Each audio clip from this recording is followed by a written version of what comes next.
Good evening, everybody. This is the March 8th meeting of the school committee. It was regularly scheduled to be last night, postponed to tonight. It is also a joint meeting of the Board of Selectmen and the Finance Committee. The Finance Committee has already opened their meeting. The Board of Selectmen, unfortunately, were not able to have a quorum for the meeting, but we are appreciative of Selectman Begley for being here. We will continue with the sole item on the agenda after public participation for the school committee will be a discussion of the fiscal 2013 budget. We have one other item on the agenda following that discussion, which will not be part of the joint meeting, but which we feel compelled to act on this evening. Having said that, I will open it up to public participation if anybody would like to address the school committee, or for that matter, to address the other boards as well. Mr. Sweat? Yes. As you know, as I said earlier, we are open. I do have a member who would like to address the body on my committee, Mr. Camerano. Through you, Frank, to ladies and gentlemen, and the selectmen, and also the school committee. Where we don't have a quorum or more than one select person here, we almost feel that should this meeting go on with our participation, where I don't think that anything really can be accomplished by any votes or anything. I know that the school committee is here in their quorum and full, but and we are also. I just don't feel the presence of the atmosphere of the meeting is right. I don't feel we can accomplish what we need to accomplish here tonight due to the fact that we have one select person here. You know, I mean, I'll leave it up to everyone else. Through Frank, I just wanted to voice that opinion. I feel really slighted on it. Thank you. And Mr. Paulson would also like to make a statement. I fully concur in Dom's sentiment, and I thank Ms. Begley for taking the time to come. Yes.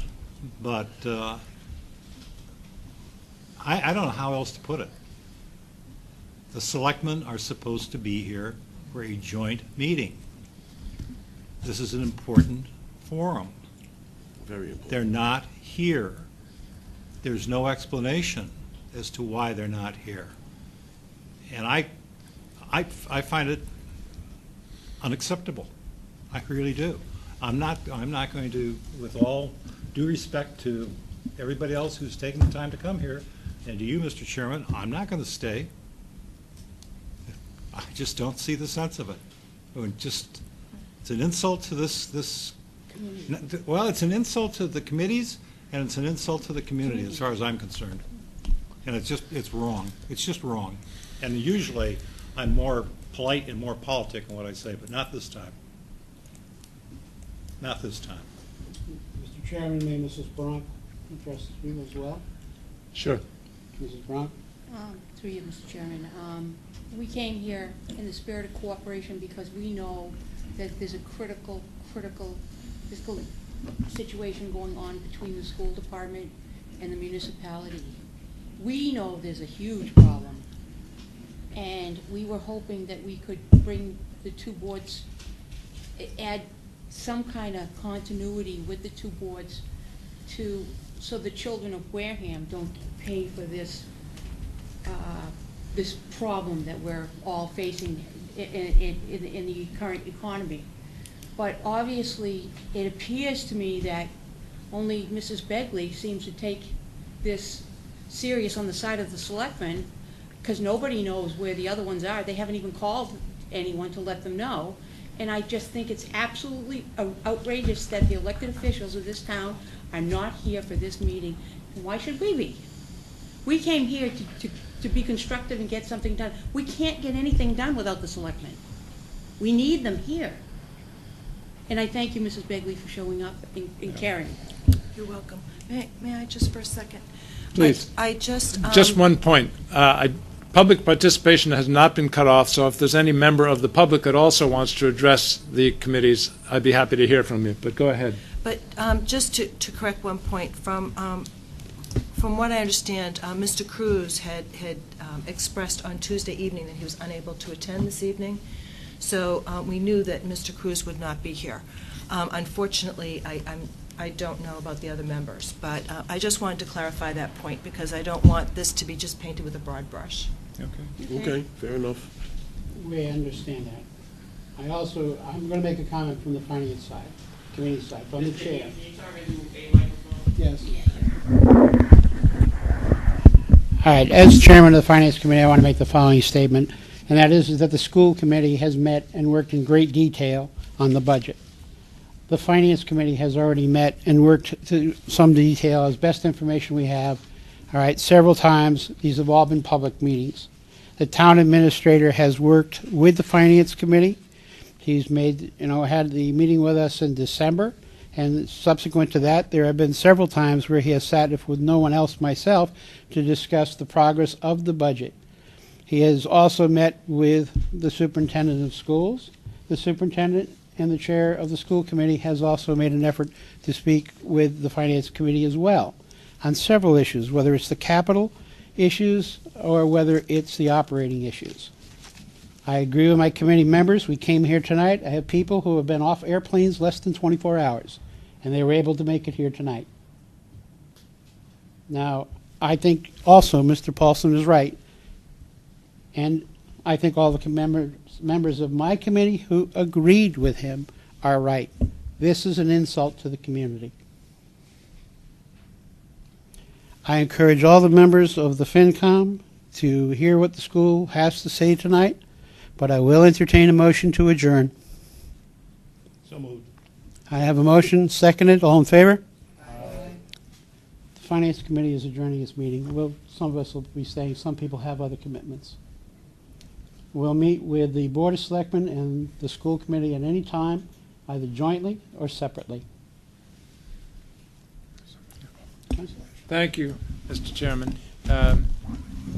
Yes, Mr. Scasiotti. Tony, come on up. I'm not sure they can hear you, and I want the benefit of the community to have.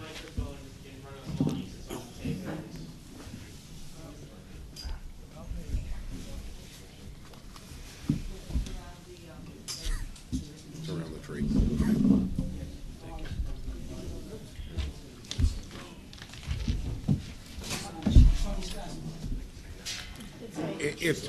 It's for the TV, so they hear you.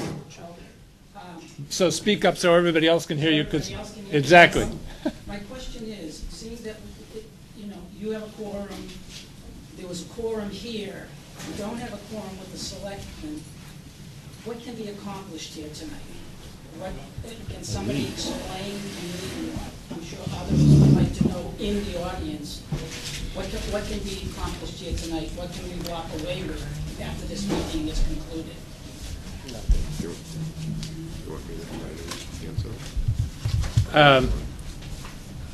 The superintendent would like to speak on that subject, and I'll refer the question to him, but I also have some comments as well, but I appreciate the question. Go ahead, Barry. The town administrator has been meeting with myself, and we've had a meeting with the chairman of the school committee and myself and the town administrator. And what we're trying to do is, you want me to speak louder? Okay, I'll use my lunchroom voice then. Thank you. We have been meeting because of the large gap between what the school system needs and what is available. And because of language in the charter, the vote of the school committee is very important to what is put into the budget. Therefore, the town administrator and I felt it was in the best interests of the town to have this conversation between the three boards so that we might be able to recommend to the school committee to vote a different number into the budget. So that's what I was hoping to accomplish this evening. And the town administrator is here. He has his financial analyst with him, and I think, we deserve to listen to him, to hear about the issues. And Mr. Sweat has done some work in analyzing the numbers, and we need to listen to that as well. So it is informational, I think, to everybody that is here. That's my opinion.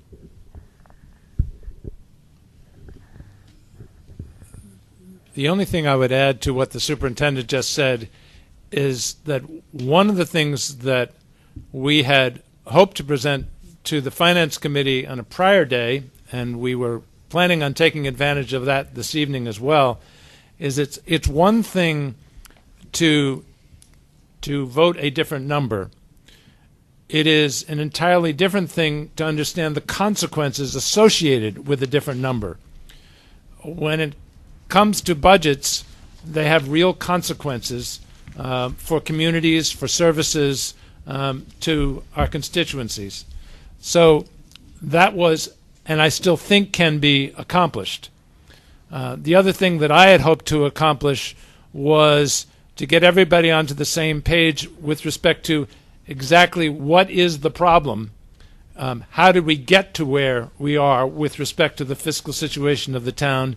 Because I think it's important to understand the problem as well as before you go about trying to solve it.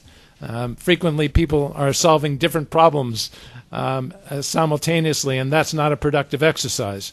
So while I appreciate everybody's concern, I do want to add one more thing, and that is I don't usually like to speak for other people, especially other elected officials, but given the consternation regarding the lack of the presence of some members of the Board of Selectmen, I feel compelled to tell you that I had a conversation late this afternoon with Selectman Winslow, who told me that her doctor had advised her not to attend because of her health. So she very much wanted to be here, and I can't speak for other members of the Board of Selectmen, but I can say that Selectman Winslow wanted to be here and was advised by her physician not to come. Having said that, is there any other member of the public that would like to speak to the committees before we move on with whatever business we can accomplish? Yes, Ken? Mr. Chair, I have to echo the feelings of the FinCom. I don't see what good it's going to be having this meeting. The intent, as I said on the agenda, was School Committee, Board of Selectmen, and Finance Committee. And 2 of the 3 boards are here. So just to have general discussion, to me, is just a waste of time. And I think that we should consider rescheduling when hopefully all the selectmen can be here. I don't think it's any benefit to have this meeting. I commend Mrs. Begley for being here. Whatever reason the others have, they have. But to continue this meeting is going against what this agenda stated, and it was a 3-way meeting between all members. So I don't know if you want to comment on that, but if not, then I'm going to make a motion to adjourn. The same as the FinCom. I'm going to make a motion to adjourn this meeting based on a lack of 3 quorums. I would request that not be seconded, because we have one other item on the school committee agenda that we do need to take some action on, but I understand your feelings. I would like to give the town administrator the opportunity to talk about the timing associated with the budget process, because I do think it has an impact on any attempt to bring the 3 committees together in the future, meaning when we should do it, by which time, and after a certain time, it becomes academic for a variety of reasons. Mark, can you speak to that, please? Thank you, Mr. Chairman. I also want to try to keep hope alive as it relates to the information that we have today. Mark, there's a request for you to speak up a little bit. Okay, I'm sorry. I would like to keep hope alive. Maybe that's because of my nature being very positive, even in very difficult times. I stood on the stage back some time ago and talked about the beginning point of the budget process. The town administrator, by the 15th of December, is required by the charter to submit the foundation budget going forward, and that's really what it was.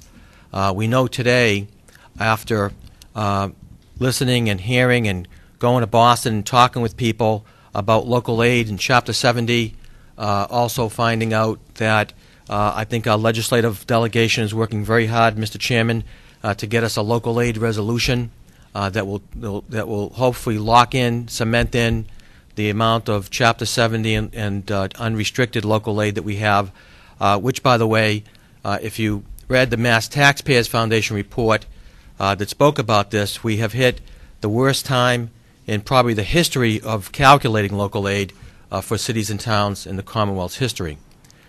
We also know that some of our costs, and I think in order to really air out the issue, we should talk about the items that our revenues are down.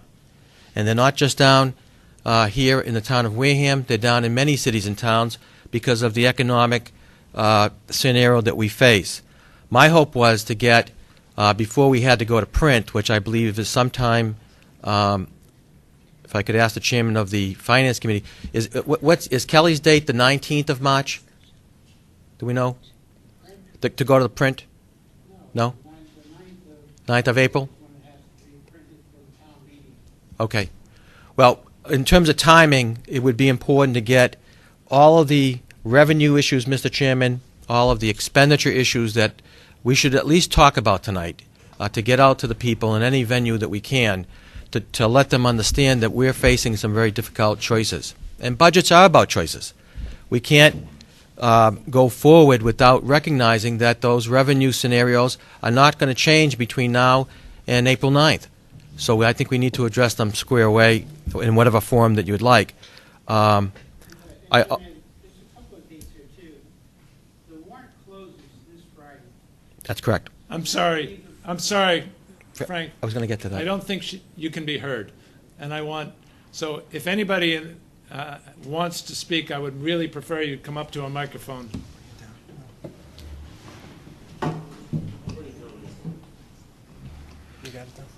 Yep. Thank you. Okay. That one is working. Use the We should next leave. one.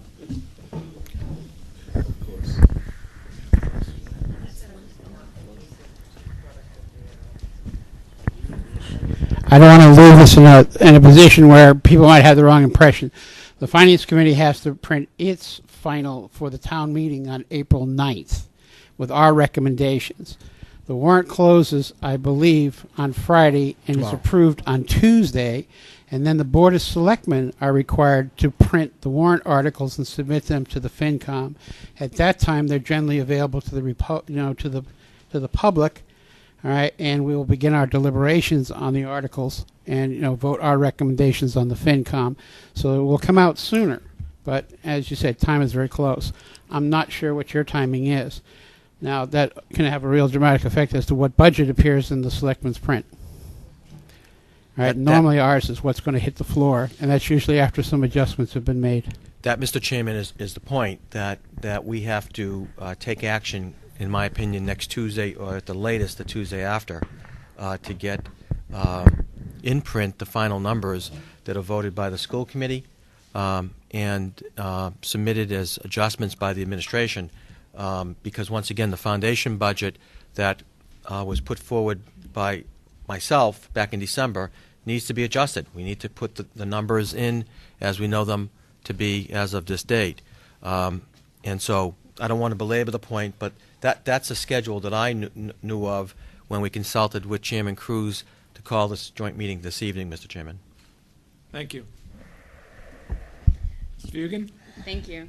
I do feel that going forward, I mean, if the other agenda on the other item on the agenda, fine. But I feel that if we continue to have people speak to the budget and what needs to be accomplished, we're going to continue to have the discussion that was needed to happen with the three boards here.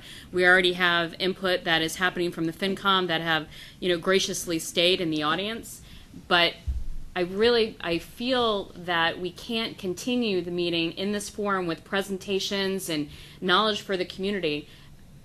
What this meeting was about was to present what the issue is and to have discussion and input from the three boards on what needs to happen next. Any presentation will then allow the current members here to present, but not any of the additional board members or the FinCom that is already adjourned.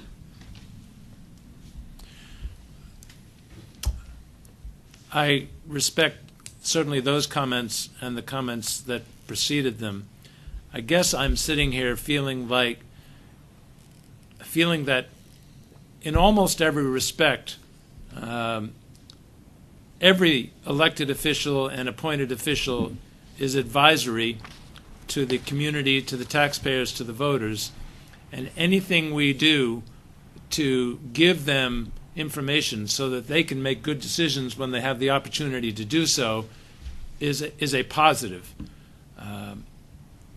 Yes, it could be delayed, and the information that we have to provide could come out at a different time. But I'm sitting here thinking that if there are some people in the audience and some people watching, they might like to have some of the information that I know our superintendent is prepared to give and was prepared to give the Finance Committee yesterday when it was initially scheduled to be provided. So, yes, I agree the discussion will be less than we had anticipated, and the decision-making process will obviously be somewhat less than we had hoped for. But I still think anytime you get to pass information to the voters so that they can have a better understanding of the decisions they'll be asked to make, I think it's a positive. But if I don't represent a majority of the committee in that respect, I'm perfectly happy to accept a motion to move on to the one subject that we do have on the agenda, which our superintendent feels is important to discuss. Can I? Please. Okay. I agree with you that information to our community is important, and there are many people that have been working very, very hard with the numbers and trying to get to getting closer with the budget. What I'm afraid of is that information is going to be given out, but it's given out in just a presentation form instead of a more powerful format, which is a discussion. I would like to hear what the FinCom has to say about the two presentations. I would like to hear what the entire board has to say and their ideas about it. And we present this information. We're either going to be presenting it again in hopefully less than a week. Hopefully we can figure out a time to meet next week. So we'll either be presenting it again, or we'll be presenting it tonight in a forum where we will not get the opportunity to hear probably some great ideas that people have prepared to come to this meeting with. Mr. Chairman of the Finance Committee, is your committee interested in hearing the school committee's presentation about the consequences of a level-funded budget this evening?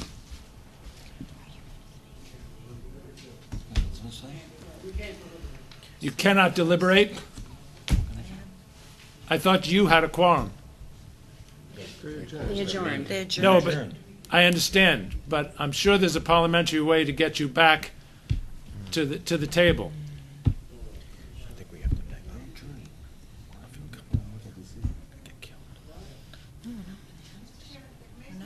Please. No. No.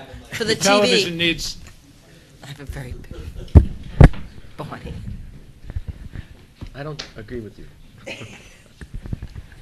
I have a carrying voice, they tell me. I think the missing part of this puzzle, being the Board of Selectmen, is the issue here. We are the Finance Committee. We are an advisory committee, okay? And the school committee and the Board of Selectmen need to come up with a plan and present it to us in a way that makes it work. That agreement has to come first before we can step in the middle of this. And I think that's where our issue is, that we're here for our part of this whole plan, But the missing link in the middle here is getting your two boards together with a plan first. Okay, thank you very much. Yeah, okay. I believe there's a motion on the... Yes. No one seconded it, but there is a motion on the floor. No one seconded it. Okay, go ahead.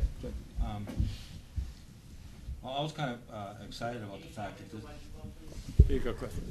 I was kind of excited that we scheduled the meeting for today because due to personal reasons, I couldn't make the meeting if it was yesterday and it had nothing to do with the ball game, although it was nice to see that we won the ball game. But this is my dilemma, and if you folks recall, there were several negative votes to the budget originally, and I was one that voted against the budget that we proposed initially. And it wasn't because I thought the budget was too high. I thought it was because the budget was too low. I have a variety of reasons for saying that, but I've already spoke my piece on that publicly. But the only thing that I was excited about was, for me, I am not privy to the subcommittee of the budget. I'm not a member of the budget subcommittee, and I was looking forward to looking at in more depth, because I haven't gotten any information as yet, or an explanation as yet, as a board member, as to what the ramifications of a level funded budget would be, and to sort of reshape my thinking relative to the vote that we're ultimately going to have to take on the budget presented to the Board of Selectmen and put forward in town meeting. So I was basically excited about just the informational part for me as a board member, because, as I said before, I am not a member of the budget subcommittee, and probably of all of you sitting at this table today, I probably know the least about the strategies that have been discussed in that subcommittee. So that's one of the reasons why I haven't said a whole lot, because for me, to continue on has very little to do with the Board of Selectmen or the Finance Committee. For me, it's kind of selfish. It's so that I can have a handle on where we're going with the budget, what strategies we're employing, and how I can make a more informative vote when I have to make a vote for sure. Thank you, Mr. Chairman. Thank you. Any other member of the school committee that would like to speak? Okay. I would appreciate the committee's indulgence that I would like our chairman to speak on the consequences of a level-funded budget. Excuse me, our superintendent to speak on the consequences of a level-funded budget. I realize that some of the members of the FinCom may have to leave during that. This is for the public and the school committee's edification, so they understand what the advisory committee has been doing. I appreciate the fact that Mrs. Begley and Mr. Andrews and Mr. Sullivan are here. They can stay at the table or leave or join the audience as they see fit.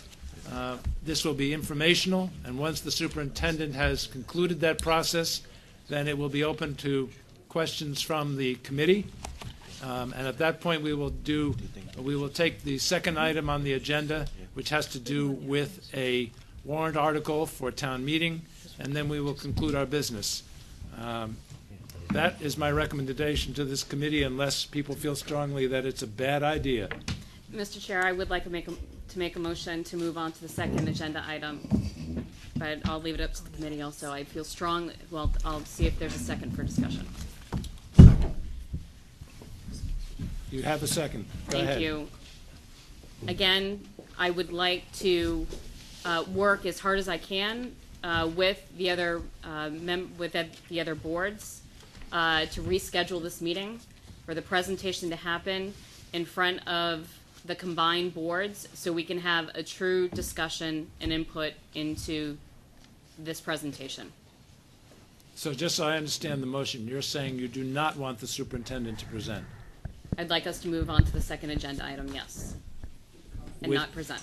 And not present. I would like him to present at a rescheduled meeting of the joint boards.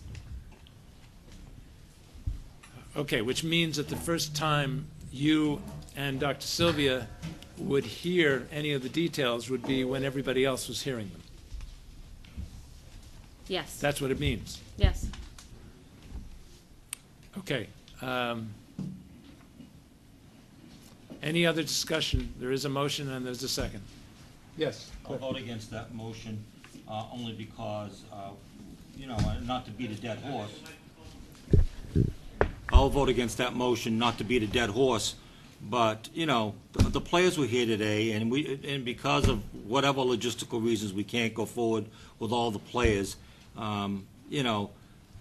It was advertised, we changed the venue, the meeting was changed with ample time and all kinds of things, so, just to keep it going is to me, counterproductive, so I will vote against that motion. Thank you. Any other discussion? Put the microphone down. Any other discussion related to the motion? Ken, you all set? Okay, we have a motion, we have a second. All those in favor? Aye. All those opposed? No. No. The Motion motion does fails. not carry. That's fine. Mr. Superintendent, you're on. Okay, let's pass 1, 2, 3. I'm sure Dr. Sylvia would appreciate, I did not, since I thought this was gonna be for discussion, I did not put it on a PowerPoint. Oh, I love PowerPoint.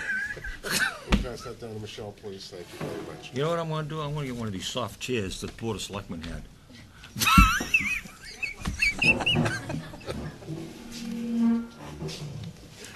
All right, I am going to, for the sake of expediency,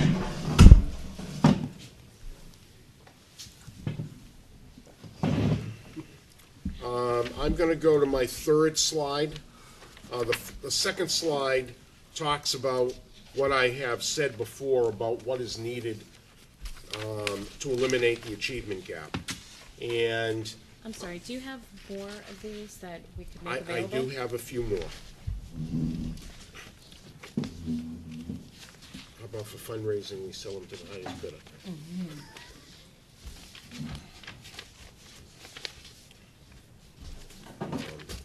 There's another one there.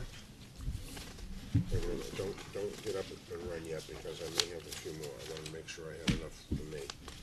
All right, and I've got one more for me, so now we're all set.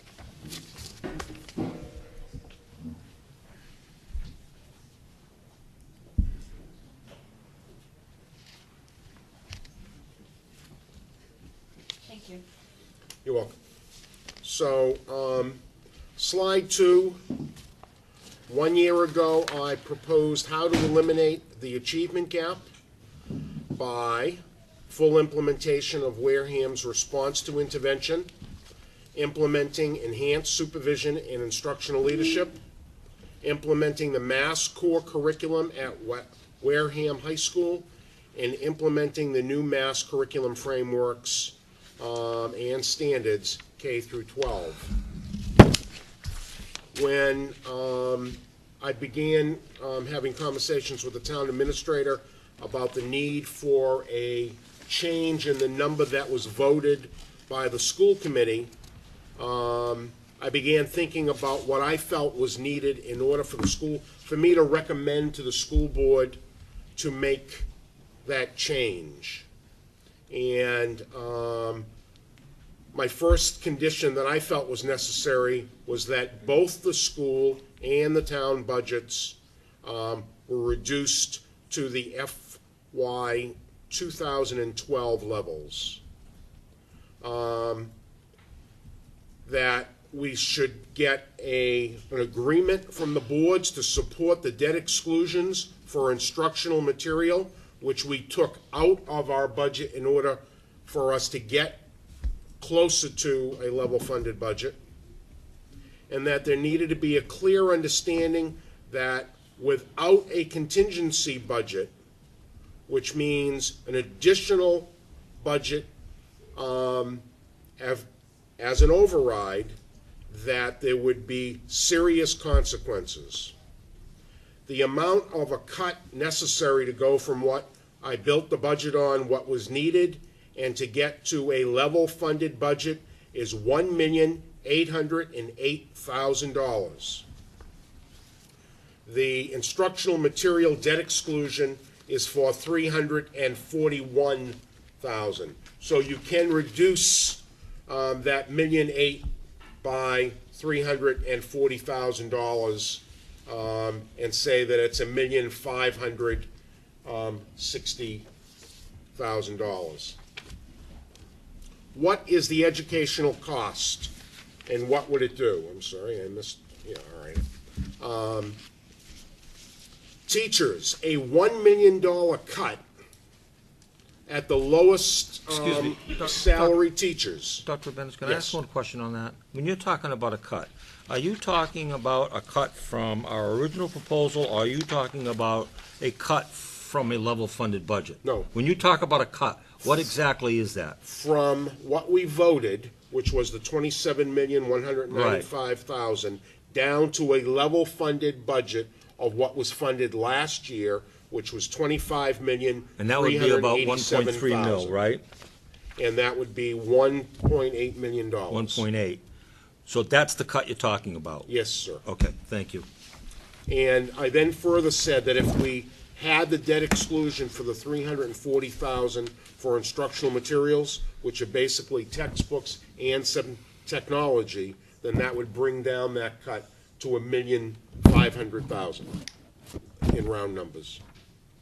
But I think it's important for the public to understand that in so doing, it means that if the debt exclusion does not pass at town meeting, does not get on the ballot, and is not approved by the taxpayers at a special election, those textbooks would not be purchased. That is correct. None of those textbooks and none of the technology. What I did is, from existing line items that were presented as part of the budget, I went through and I took out all new textbooks that were ordered and all of the technology, and that's what went into that debt exclusion. Thank you. A $1 million cut equals 25 teachers.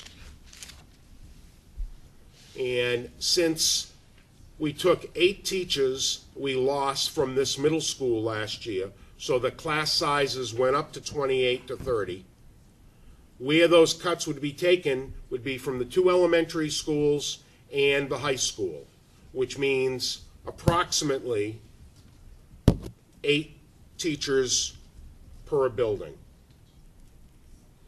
And doing the exercise and taking 1 teacher away from each grade at the elementary school, it would bring class sizes between 25 and 27. At the elementary schools. At the elementary schools. High school class sizes fluctuate depending on the class, and it was not as easy to come up with an average class size. However, in discussions with Mr. Palladino, it would change what our current schedule is able to do. This is the first year we have not had study halls. Study halls would be back. In fact, it's my opinion we'd have to go back to the old schedule because teachers do not have duty periods in this schedule. And in order for them to cover study halls, they would have to have duties. But the high school principal is working on that. We would trim the substitute accounts by... Yes, please. Could I ask another question on this? Please. Absolutely. Just for clarification. If you've had discussions with Principal Palladino about the possibility of reverting back to last year's schedule and having teachers have a duty period, this means then probably, not speaking for the union, but probably there would be a further reduction because the teachers are now teaching 6 classes. They would go back to teaching 5 classes. That is correct. Which would further impact class size and programs. it would definitely change it and impact it, yes. Thank you. And whether or not the schedule needs to be changed is something that the principal needs to work on going through this. But a cut of 8 staff members at the high school will be devastated for what we need to accomplish. Class sizes will definitely go up to 30. Reduction in substitutes, $68,000. Reductions in staff development funds, $10,000. Support staff, $100,000 coming from support staff, meaning non-certified personnel. And other potential points that we will, after we come up with the numbers, we'll have to look at sports, facilities. There may be some need for moving programs, as well as an administrative cut in order to get to the number that we need. So some of the things that we've been able to add over the last few years will be cut. All set? Yeah, I think that says it all. It's Does- devastating. Does anybody have any further questions for Dr. Rabinovich? Okay. I would like to move on to the last item on the agenda, please. Okay. In your previous package, I don't know if anybody brought it, and I did You mean the not. package that was, Yes, the one The that one that I was downloaded? the original before we changed it 3 times. okay, the one that I downloaded right here? right? Yes. Okay. Thank you, Michelle, for downloading that for me. I will read it. There are a few articles, some changes that were made to the articles that we passed after meeting with the town moderator and the town attorney, and 2 additional articles to give us some flexibility depending on the budget discussions. First article, to see if the town will vote to appropriate a sum of money from the Transportation Revolving Fund to purchase or lease new and/or used vehicles for the school transportation department, or take any action relative thereto. The explanation is the Transportation Revolving Account generates a surplus that may be used to pay for new and used vehicles when the funds are available. The funds entering the revolving account are generated from the difference between expenses and revenues generated from field trips, athletic events, shuttles, and transporting homeless and special education students from other districts. I'm looking for a motion, Mr. Chairman. We will certainly have some discussion, but I'll take a can't find motion. that, but that's all right. Can I have a For- motion? Motion approve? for discussion, yep. Second? We have a second. Any questions? Any discussion?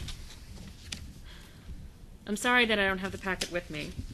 Can you remind me the motion that I have it here, the motion, we did vote, There's 2, I'll explain the rationale. Why wasn't it? so just So- so in general, are these wasn't there. additional articles that we want to put on town meeting floor, or are they, These are additional articles, because if, for whatever reason, the other article does not pass, Yes. that borrows a sum of money, this then would allow us to purchase vehicles with existing money. for the revolver? This was a discussion that we had last time that said, if it fails, we need to make sure that we have something on town meeting floor that allows us to purchase the vehicles with the That is revolver. correct. Thank you. I think for clarification, and correct me if I'm wrong, if town meeting approves this, and when this article gets turned into a motion, it will have a specific sum of money associated with it, because it has to, in order for town meeting to act on it. what this will allow us to do is to actually purchase vehicles because town meeting will have approved the purchase of vehicles, which currently there's some ambiguity as to whether this revolving fund allows us to do so. I need to stress, however, the following: that at the current level of funding, meaning the level of funding that we have today for the Transportation Department, and if it stays the same, which is the current number in the draft preliminary budget for next year, the surplus that's generated by the revolving fund will be necessary to make up for the deficit created by the level of funding in the normal operating budget. So it's the combination of the revolving fund and the operating budget that will allow us to approximately break even. So that the reality is that the only way we will actually have any funds to purchase buses is if we do something with regard to bus fees or the reductions in services, which will allow us to take some buses out of service, reduce the number of routes, drivers, etc., and generate additional surpluses so that we can turn that into some kind of income to support the purchase of vehicles. Is that a correct statement? The only thing I'd like to add to that statement is the fact that Mr. Tatro is preparing for our action committee this Plan B, so to speak, scenario with the cuts in service as well as fees, and that after it's brought there, then it would be brought to the school board, because we can't change the service without going through the school board. I mean, yes, absolutely. And the presentation to the Action Committee is scheduled for the 20th of March, and then the school committee will hear that presentation the following day. This particular article is here so that if there is money available in the revolving account and we have the need for vehicles, that we would be able to go out and buy them. Mr. Chair? Yes. Because the order of articles is done by lottery, are we able to make a recommendation that this article comes after the article that talks about the purchase of buses through a debt exclusion? We are able to do that. Ask. Okay? The moderator is here, but I'm not actually sure, and we can talk about this, whether it's necessary to remove that, because it will always be up to, and the discretion to purchase with a surplus would be valuable generically, even if the debt exclusion was passed. So I take your point. Right. But it could sway. I understand. Okay. I understand. So, yes. So let me get this thing straight. I know that I have a tendency to go off on a tangent, but am I safe to assume that fees are on the table to solve the transportation issue? That we're going to be charging parents who are struggling to make ends meet to bring their kids to an educational system that we're dismantling? We're dismantling the educational system of Wareham, and we're going to charge these parents to bring them there? Is this really on the table? Is that a rhetorical question? No, yes. No, it's not rhetorical. Okay. I want to know if this is really on the table. Because I find it absolutely ludicrous. Okay, we have to start with the fact that we have a legal obligation to provide transportation services. And then we have the knowledge that the funds to support that legal obligation are dwindling. And therefore, we have to have a Plan B. I stress it's a Plan B. It's not a Plan A. But for us not to have a Plan B would be irresponsible. But as the superintendent says, before anything like that is enacted, it would be brought before the full committee. Well, it's my opinion, not to belabor the point, but it's my opinion that Plan B is irresponsible.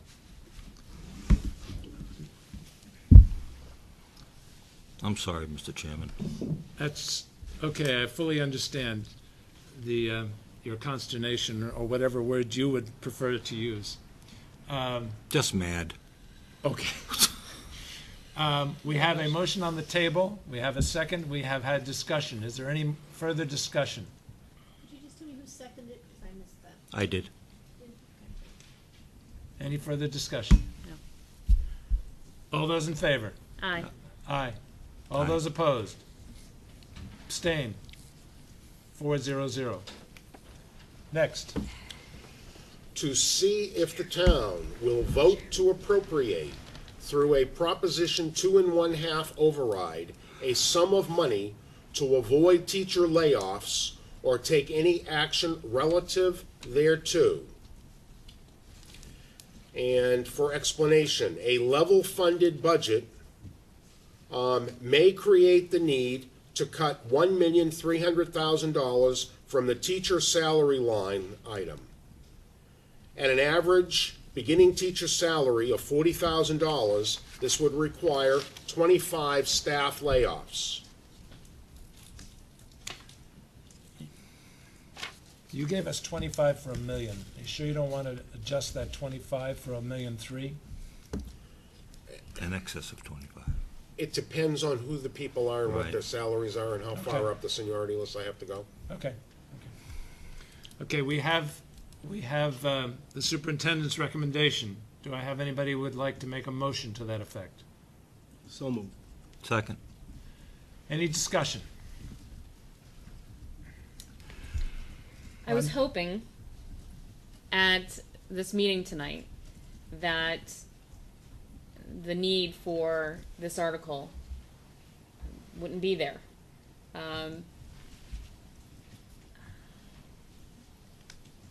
Articles are withdrawn, correct? Mhm. And I feel that this is necessary to bring it to town meeting voters if we do not come to a if we do not come to get closer to the number that's needed to educate the Wareham schools. But I'm still hopeful that the committees and the boards and the town administrator and the superintendent coming together, that we are able to look for additional ways to get closer to the number that's needed. May I? Yes. I wish I could say to you that there was this pocket of money that somebody was holding and wasn't going to give us. That isn't the case. Derek, you sure you don't have some money, Derek? I have to say, in working through this process with the town administrator and Derek, in being honest with one another, and the town has slashed their budget, whether in negotiations is an extra 50, 100 here and there is not $1.3 million. Let me tell you that. There is not $1.3 million. If there were, I would be here telling you we need to keep fighting for it. That's not the case. That's why this article is here, because I believe this is real. I would not have met with the principal of one of my elementary schools this morning and talked to her about the things that she's going to have to cut in her building if I didn't think that this was real. So, there is a consequence if this does not pass, then 25 people or more will lose their jobs. And what Dr. Sylvia said about devastating and about dismantling is absolutely correct.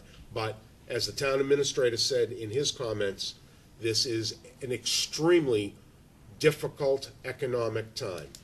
And the only way that other communities have avoided this is that they have voted the resources necessary to educate the children. And I believe we need to ask the voters to do that. Good. Yeah.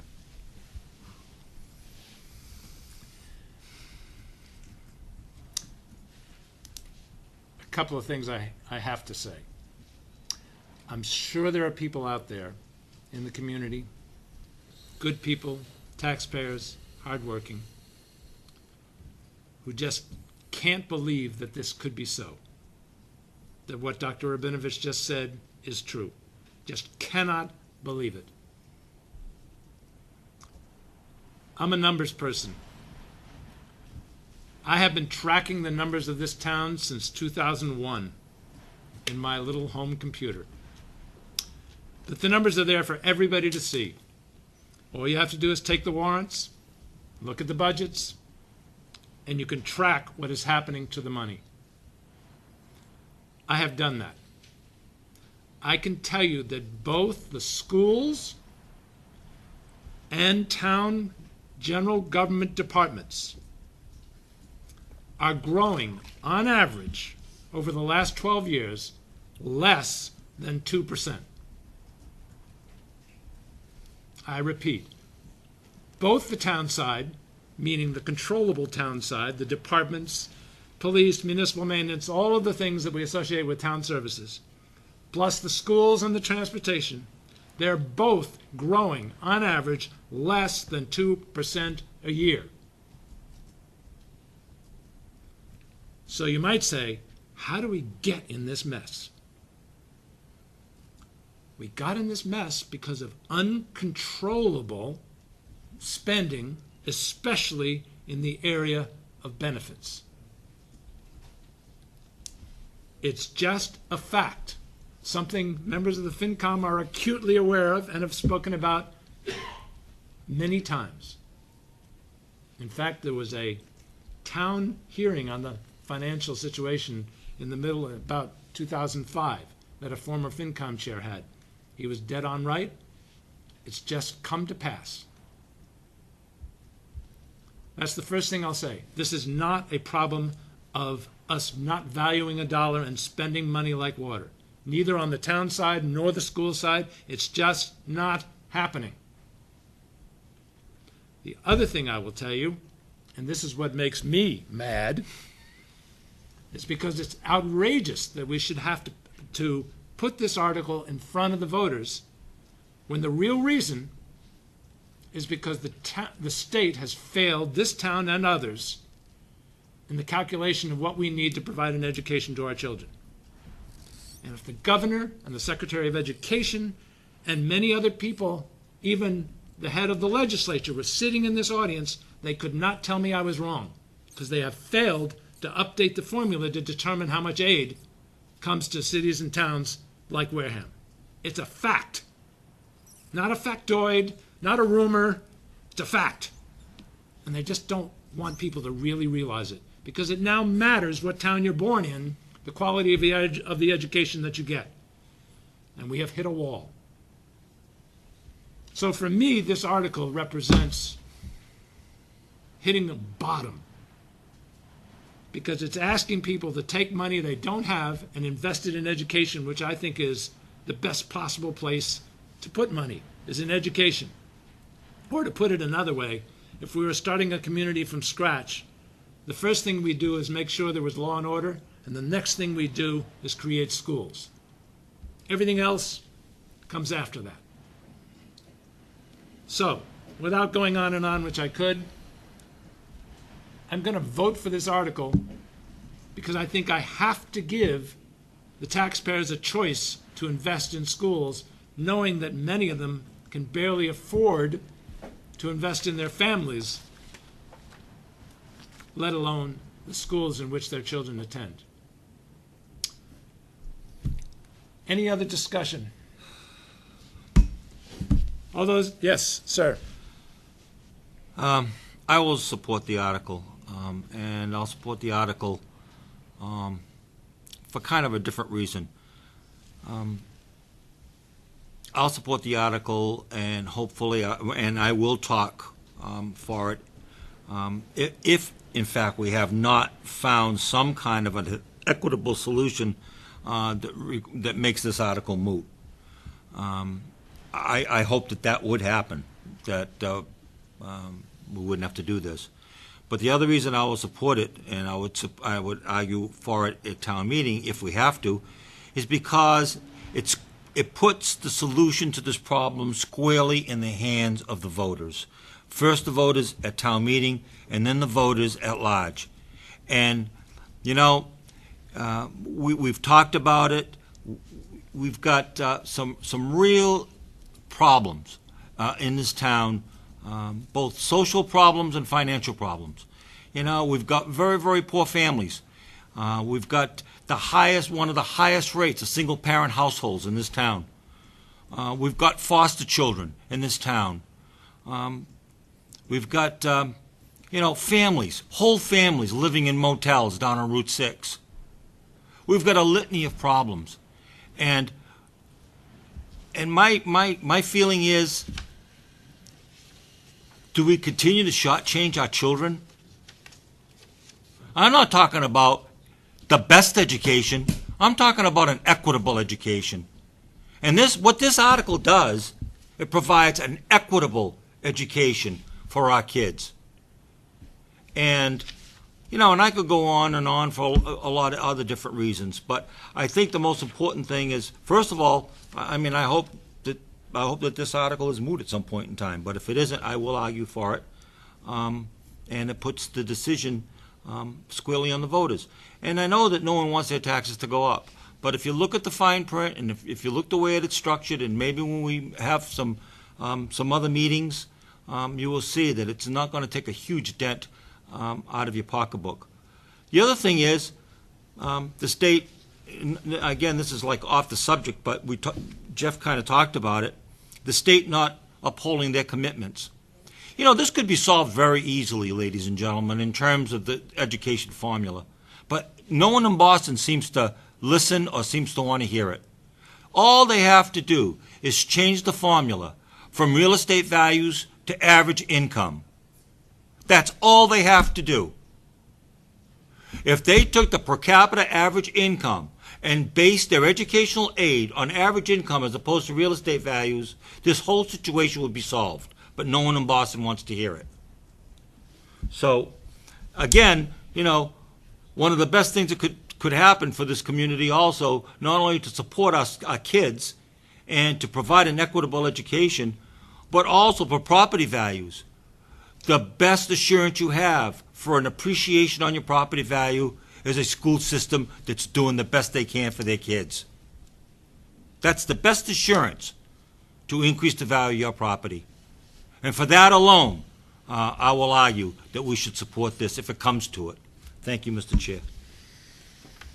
Thank you. Any other discussion? All those in favor? Aye. Aye. All those opposed? Abstain? 400. Thank you. The last article is one that we voted on already, but there has been some wordsmithing. Again, like I said, we met with the attorney and with the town moderator, and so we've incorporated the changes. And this, well, I will read it. So just to be clear, Yes, this has already been approved in one form, yes, and so by this vote, we will negate the prior vote, and it simply will not be submitted to the town administrator and the moderator for inclusion in the warrant. it will be inserted in this new format with these different words. Yes, that's what I'm saying. Yes. Okay. Michelle, do you agree, parliamentarian? Okay. Okay, the article, to see if the town will vote to authorize the treasurer to borrow a sum of money contingent upon the approval of a Proposition 2 1/2 debt exclusion to be extended under the direction of the Minot Forest School Building Committee for a feasibility study of the Minot Forest Elementary School at 63 Minot Ave, Wareham, Mass. 02571, for which feasibility study the town may be eligible for a grant from the Massachusetts School Building Authority, MSBA. The MSBA's grant program is a non-entitlement, discretionary program based on need as determined by the MSBA, and any cost the town incurs in connection with the feasibility study in excess of any grant approved by and received from the MSBA shall be the sole responsibility of the town or take any other action relative thereto. The explanation. Minot Forest Elementary School was built in 1966, and a major addition was built in 1974. A modular unit with 4 classrooms was added in 1994. The goal for this project is to renovate and add to the Minot Forest Elementary School to meet the educational requirements established by the Massachusetts School Building Authority and the community. The cost of the feasibility study for this project is estimated up to $575,000. The needed addition would replace the current modular classrooms and provide additional classrooms to house kindergarten students that are at the Ethel E. Hammond School. The school is deficient in overall space relative to adequate educational standards. The major mechanical systems, including heat and electrical, are all original. The Wareham Fire Department has repeatedly asked that the fire alarm system be updated. The project will be eligible for at least 60% or better reimbursement from MSBA. If I may, just one additional comment about the feasibility study. When I called the architect that has done a number of these and asked, what do they include? What I was told is they do all the original studies that need to be done. For instance, they do a traffic study of the site. They do a geological study of the site to make sure that wherever they build will hold the building that they're putting up. They do an analysis of whether or not there are any additional things like asbestos that need to be contained and taken out. And they come up with an educational drawing. So they meet with the educators, with the community, with the MSBA, and they come up with a drawing with all the things that are necessary. Once that is done, and the school building committee accepts that, then they have to go to the MSBA and negotiate to see. So for instance, the community may say, instead of a cafetorium, we want an auditorium with 500 seats. The MSBA might say, we aren't going to pay for that on our dime.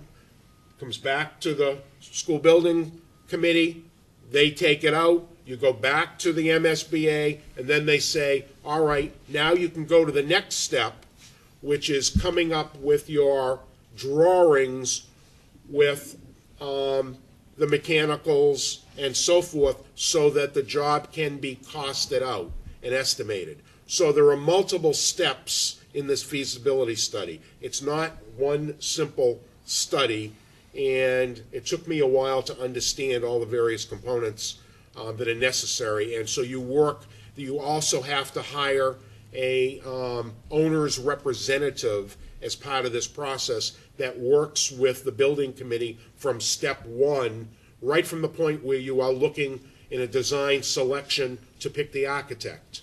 So those are all important steps that have to happen before you have this concept of what the building is going to be and contain and so forth, and what the cost of it will be.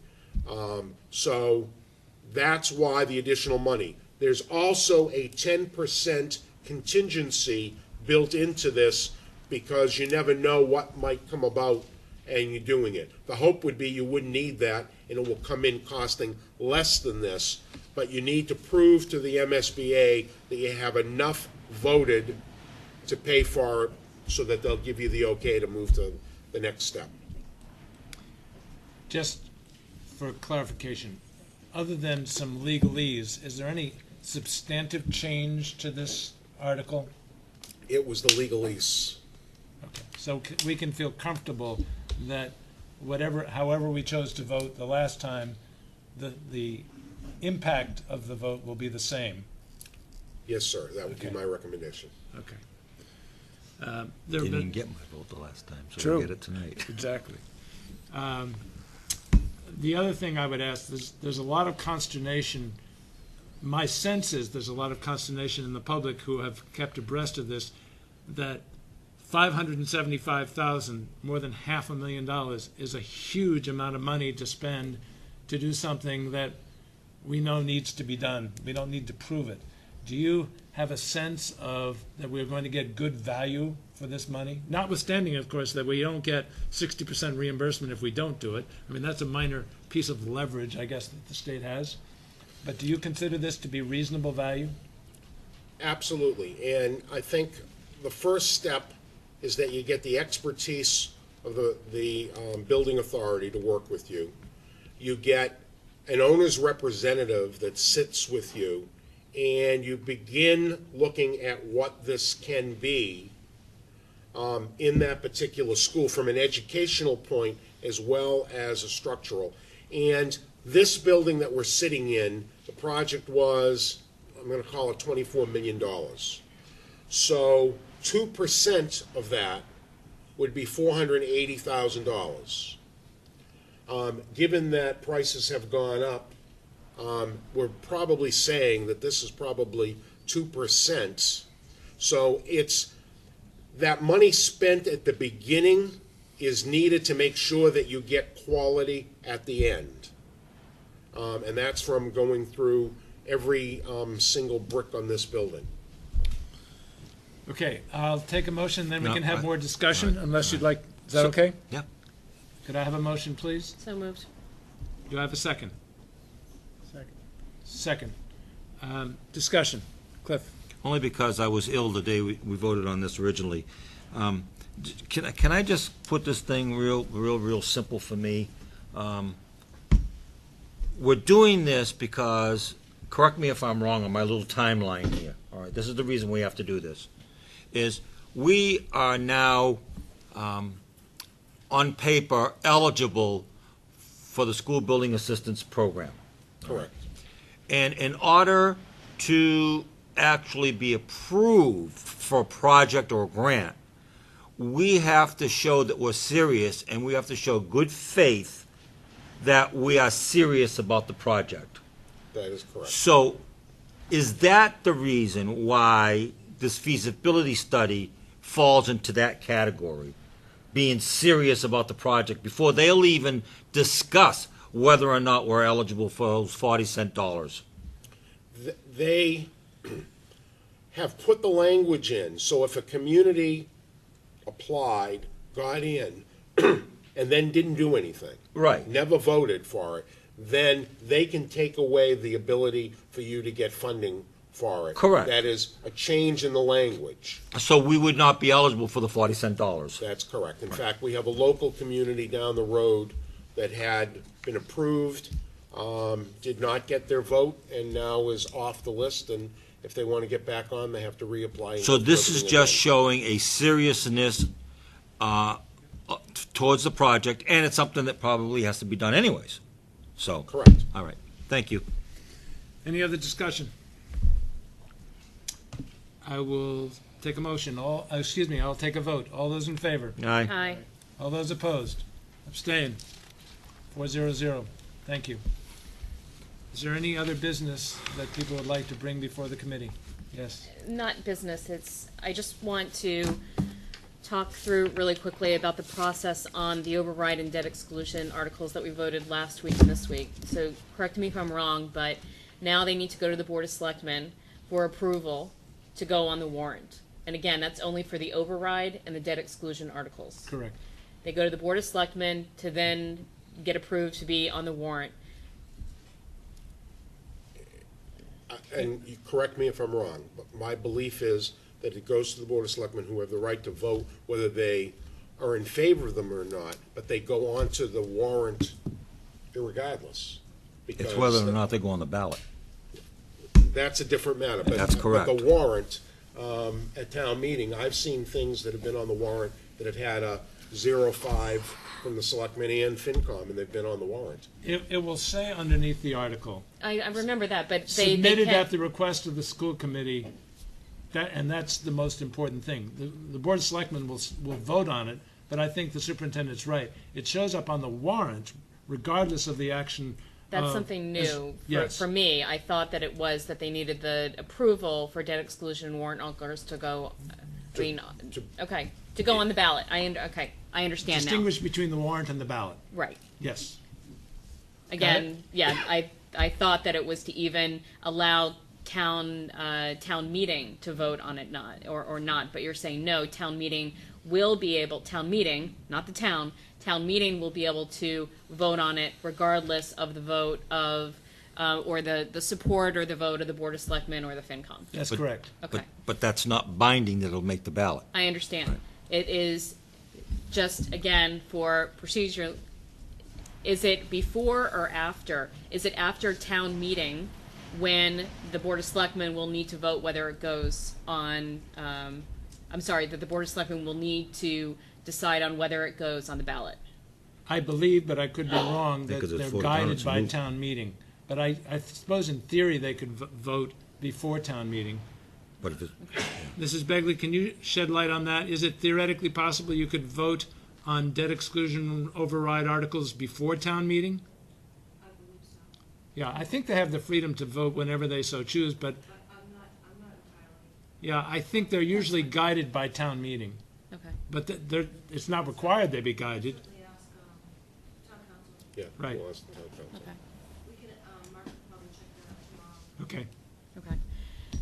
You know, I know that we've had a lot of discussion on this. The short thing that I just want to say is that depending on the outcome of the joint efforts of the FinCom, the Board of Selectmen, and the school committee, and depending on the outcome, based on that work, that if overrides and debt exclusions will need to go on for vote, and depending on that outcome, and if it's in the negative, the thing that I'm concerned about talking with parents in our community is that they will move, but many parents have said that they feel very strongly that they would need to move their children out of the Wareham public school system. And the statement that I'll just say about that is any study that you do of towns and communities where there starts a mass exodus of parents moving out of town as well as pulling their children out of schools, it is a downward spiral for that town. And it's what I'm worried about more than anything, because I think, like many people in this community, we love this town and we need to be able to support our schools. Thank you. Thank you. Yes. I think we have two calendar items. One is, if we're gonna make another meeting, another meeting with the three boards. I'd like to. And the second one is that I have a conflict in the month of April at our April 11th school board meeting. I am going to be gone from the 8th until the 22nd to China, and an administrative shadowing program. So I was hoping perhaps we would be able to move the 11th meeting up to the 4th. It's not two in a row. We have 1 week in between the last, because we have a March 21st meeting. We would not have a meeting on the 28th, and then we would have one on the 4th. So I would like to move the April 11th meeting to April 4th. Okay with me. Mr. Chair, I'm fine with that too. No problem. So the April 11th to April 4th. It's in. Okay. Do we need to vote? I don't think we need a vote on that. No. Okay. Yeah, okay. Make it so, Michelle. Make it so. And then what about the rescheduling of the joint meeting? Do we need to vote on that, or just? Oh, we got to Well, time neutral. if we had a, Can't do that. if we had a proposal for us to vote on, but I'm not sure what the vote would mean. We can't do that tonight.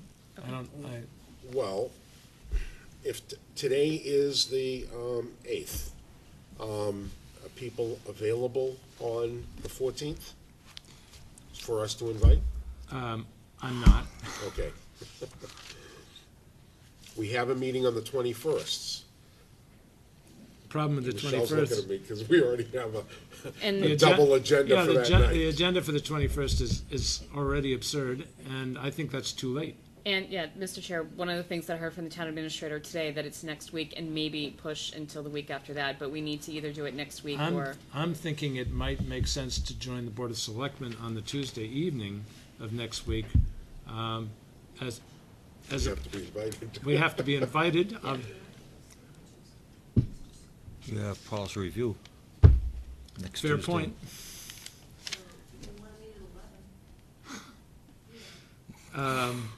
Or 5. No. We have a policy review committee meeting, which I guess. And Monday, I have a designer selection committee meeting. Yeah, that's Monday. Let's put it this way.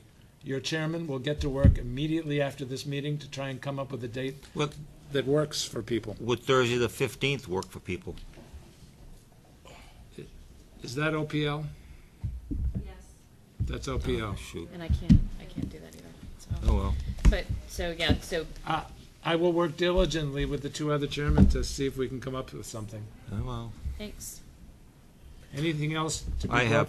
have one piece. Please. And it's just a procedural piece. I read your email. I just was going through my emails before the meeting today, and I read your email on the revision to the superintendent's evaluation, in particular the goal section. And if you recall at our workshop, it was a tie, and you indicated that the tie had been broken. But I think you need an official vote of that at an official school committee meeting.